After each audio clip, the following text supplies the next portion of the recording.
Don't you see, Butters? Teaching people to think of their brand just makes more people like them. This whole thing is wrong. They're telling you guys to reduce yourself into products. Hey guys! So funny bumping into you. Yeah, I mean, we all live here now, so not that funny.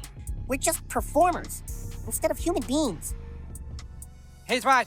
Trying to make ourselves into a brand just turned us into products. We don't need to be a brand, do we? We couldn't get jobs and we ran out of money. We ate chicken out of bowls and rode in big cars full of smelly people to something called work. Every day was a new nightmare. Hey! You ever heard of a thing called privacy? Yeah, nobody gives a shit. Will you two just shut up and go away? Cereal! And yes, you have to pay for everything, Harry. Life is hard. Most people struggle. I have red hair. I know struggle. Park County Police Station, what's your emergency? Yeah, the neighbors across the street are setting off fireworks and it's 10:30 at night. Oh, is it the Prince of Canada and his wife who just want to be left alone? Yeah, come on, honey. We don't need this place. Honey?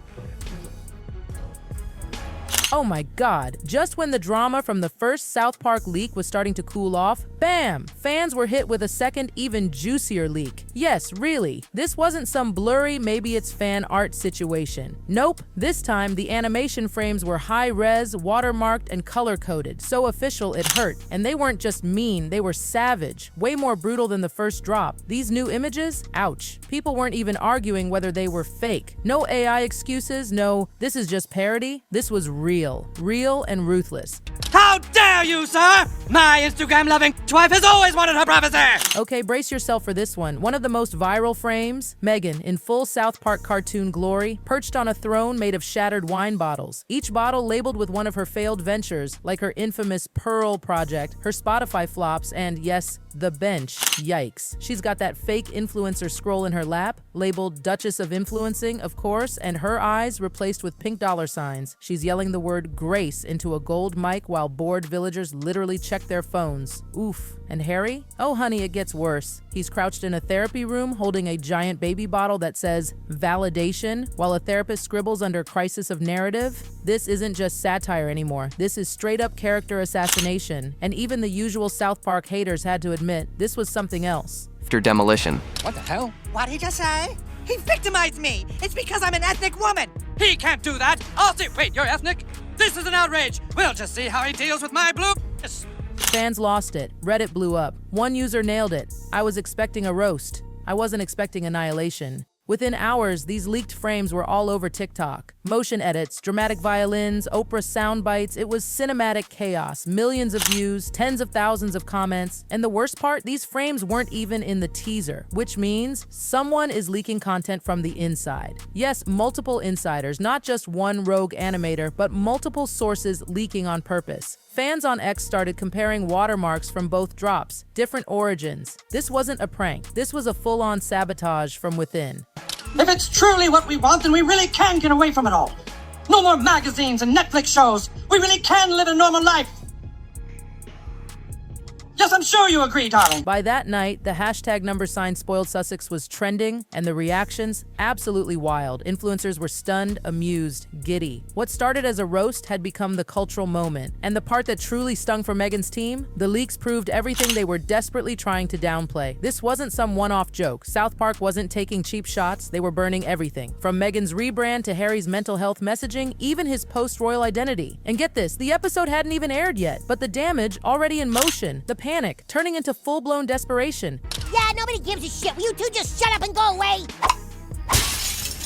The second these new leaks dropped, Archwell was back in crisis mode. And this time, not just anxious, furious. Insiders say Meghan's legal team activated a double-down protocol. Fancy way of saying lawyers were called in immediately. Cease and desist letters were flying. Emails to Comedy Central and South Park HQ demanded answers now. But here's the gag. Unlike last time, they weren't reacting to a teaser. These were actual spoilers. Specific, brutal spoilers pulled straight from the final cut. And that's where it got messy. Because, get this, South Park had already wrapped the final version of the episode a week before the leaks. It was done. Meghan's lawyers were screaming at a train that had already left the station. One industry insider didn't sugarcoat it. The show's been delivered. Nothing's changing, not one frame. Worse, Meghan's legal threats might have made it worse. Reporters were whispering that her team used terms like targeted harassment and reputational harm. And if you know anything about South Park, they love that stuff. Push back, they double down, they live for it. We'll just have to find a way to make £50 billion on our own. Then came the internet's favorite hobby, mockery. Within hours, cease and desist Meghan was trending. TikTok creators were staging fake courtroom scenes with Meghan yelling at cartoons. One user posted, "Next episode prediction, Meghan sues South Park and gets grilled by Eric Cartman." It hit over 1 million views. Y'all, they are relentless. Meghan's team had options, sure, but none were good. Make a public statement? That confirms the leaks are real? Stay silent? Then the jokes pile up even more. Try positive PR? Not working. Friendly media outlets were ghosting them. Nobody wanted to become collateral satire. As one PR expert put it, you can't fight shadows with spotlights. South Park is the shadows. And so, Meghan's lawyers did all they could. Letters, calls, panic. Hey, can you two keep it down? Hey! You ever heard of a thing called privacy?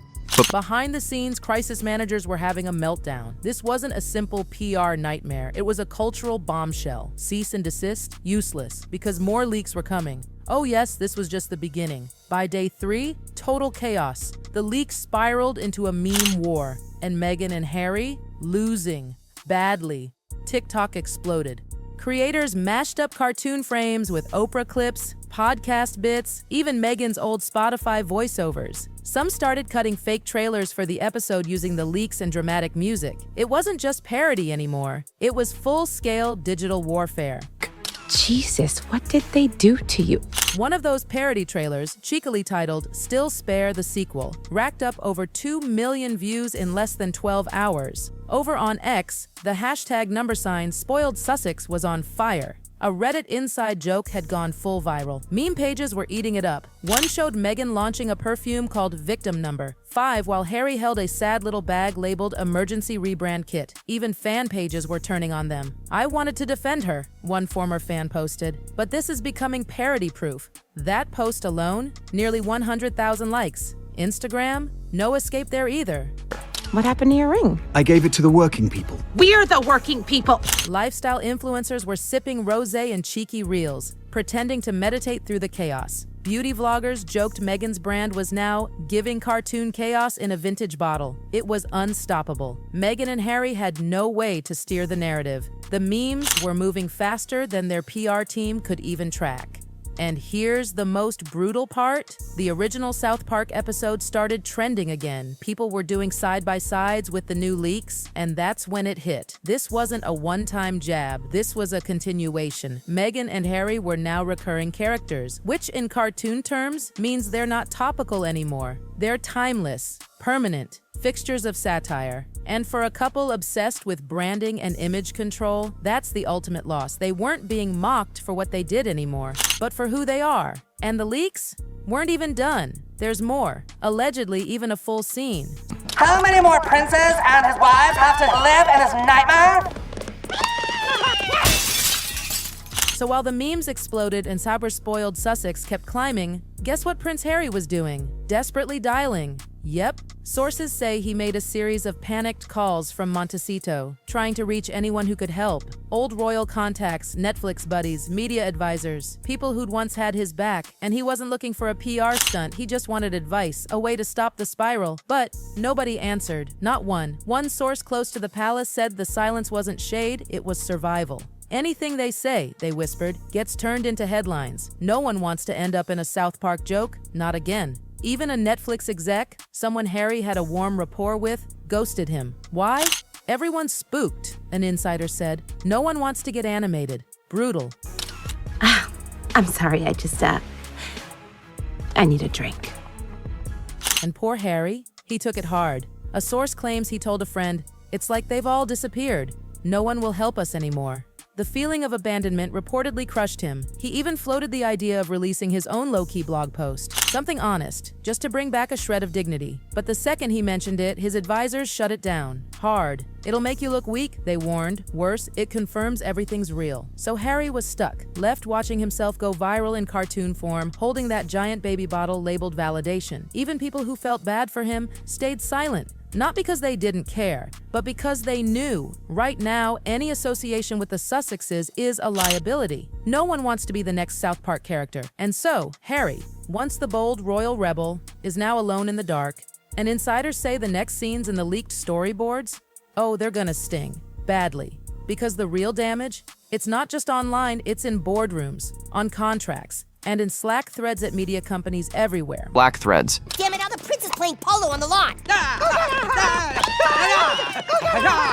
We are here because privacy is a basic human right. Multiple sources say deals are now quietly dying behind the scenes, some already pulled. The first big blow, the wellness industry. 2 mid-level brands, one in skincare, the other a high-end meditation app, had been deep in talks with Meghan. Both have reportedly paused indefinitely since the leaks dropped. One email from a brand consultant said it bluntly. Associating with Meghan Markle right now invites parody, ridicule, and meme exposure. Clients want elegance, not chaos. Ouch. But that wasn't the worst of it. A major streaming platform, not Netflix, but one of their top competitors, had been developing a documentary-style aesthetic series around Meghan. Think calming, luxury, number soft branding vibes. It's now shelved, not paused, shelved. An early producer leaked the reason. Satirical volatility. Translation? They're terrified the show will get dragged before the trailer even hits, and that's the nightmare Meghan's team is now living. Their brand isn't just mocked, it's become untouchable. No one wants to risk becoming the next meme. One luxury agency exec summed it up. They're not toxic, they're laughable, and laughable doesn't sell. Even slam dunk deals are going cold. Archwell's podcast pitch, dead air. No studio wants to pick it up post Spotify. Meghan's wine line, struggling to find influencers willing to post about it. One fashion blogger reportedly said, "I'm not getting cartooned holding that bottle." And that's it right there. The fear isn't backlash anymore, it's ridicule. Insiders say Meghan's inner circle is split. Some want a total PR reset, disappear for a while, regroup quietly. Others say it's too late. The satire's gone too far. Once you're parody-proof, you've lost the narrative completely. And that's where Meghan and Harry are now. What they built with podcasts, books, and royal rebellion is cracking. Not because of scandal, but because of cartoons. Oh, and insiders say the next joke, it might name names. Meanwhile, across the pond, silence. Back in London, the palace hasn't said a word. No official statements, no insider tips, nothing. Just cold, regal silence. And according to insiders, that silence is very intentional. Apparently, even Prince William's been fully briefed on the South Park drama. His reaction? A smirk. Didn't say a word, just smirked. But palace aides? Oh, they're enjoying this. Staffers in Kensington and Clarence House are allegedly swapping memes on WhatsApp. One favorite? A still from South Park captioned, "Privacy please, unless you've got brand deals." The shade is real. Quiet, classy, royal shade. They're not fighting back. They don't have to, because Meghan and Harry are imploding all on their own. One courtier called it karma with a laugh track. There's no proof the palace fed South Park writers any intel, but insiders whisper that ex-royal staff may have subtly contributed, just enough to make the satire sting. Even the royal press corps? Silent. They only step in when the family wants a shift in public opinion. Their absence speaks volumes. It means the firm isn't trying to help the Sussexes anymore, they're letting it burn, and oh boy, burn it has. Late-night hosts pounced. Kimmel joked Meghan's rosé tastes like her podcast, forgettable, with notes of victimhood. Colbert dropped a fake trailer for Still Spare, now with less dignity. Fallon piled on too, calling it the worldwide parody tour. Then came stand-up specials. One Netflix comic opened with, "You ever get dumped by a royal family and end up roasted by cartoons?" The crowd lost it. These jokes aren't edgy anymore, they're expected. That's how far the Sussex brand has fallen. Parody accounts popped up overnight. One called Duchess of Chardonnay gained 200,000 followers in 2 days. Another, Still Spare Anonymous, posts fake diary entries like, "My trauma tastes better with oak." Even other animated shows jumped in. One rival cartoon snuck in a background gag. 2 characters, one ginger, one brunette, dodging paparazzi while selling wine. It lasted less than 10 seconds, but fans caught it. The implication was crystal clear. The joke had jumped studios, and that's Meghan and Harry's real nightmare. They're no longer just a South Park target, they're cultural shorthand, the poster couple for overexposed self-branding. Now everyone's taking shots. Sources say Meghan's team knows. One Hollywood insider said they've been advised to go quiet for 2 to 3 weeks. Let it die down. But the noise just keeps growing. Studio execs are joking about getting South Parked. One even called it the Sussex treatment. It's become a full-blown industry joke. This isn't about one punchline anymore. It's about becoming the default joke, and that's reputation death. That's reputation death. That's